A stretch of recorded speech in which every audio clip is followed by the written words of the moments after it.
Well, vitamins play a vital role in how our bodies function. They boost energy and support heart health, among a myriad other purposes.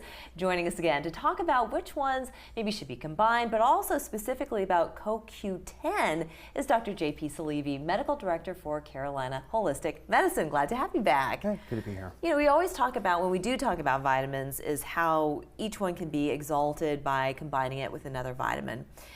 Would you say that CoQ10, something that kind of gained popularity a couple of decades ago, can stand on its own, or is it best used with something else?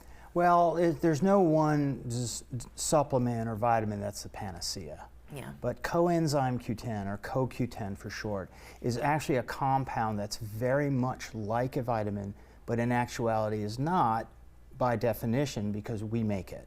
So we make our own CoQ10 in certain smaller amounts in our body, in our liver, let's say.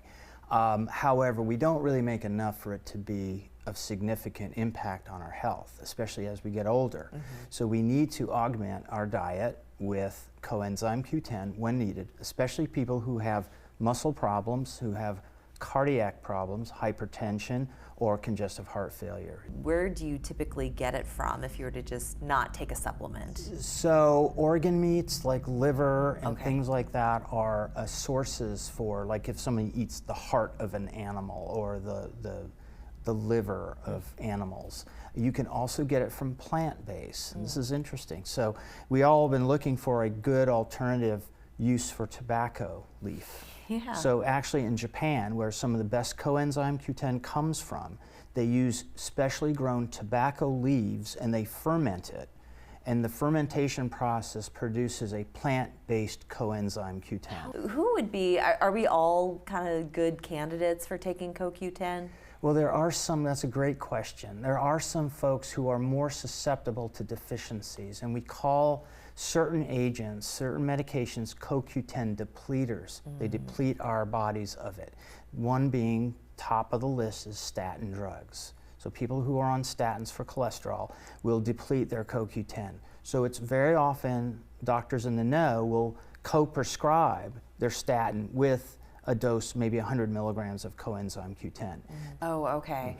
So knowing, though, if you were taking it in conjunction with those statins, that they don't compete with one another, that it's safe to take it in conjunction? Oh, very safe. Matter of fact, okay. it's encouraged, because if you take the statin by itself, you will deplete yourself of CoQ, which helps the mitochondria, which helps with energy, so it disrupts things. So it's always good to, I personally don't prescribe a lot of statins, so, but I do use CoQ10 in people with congestive heart failure, with hypertension, with cognitive energy issues. Oh, okay.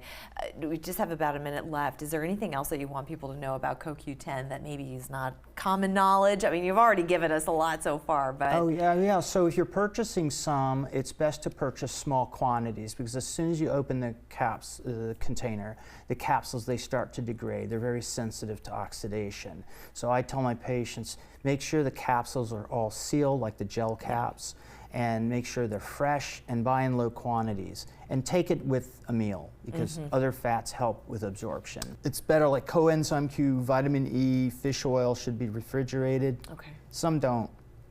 Matter of fact, some can go bad if you put them in refrigeration and they get moisture in them. So usually the package will tell you how to store them. Okay, very good. For anybody who wants more information on Carolina Holistic Medicine, where should they go?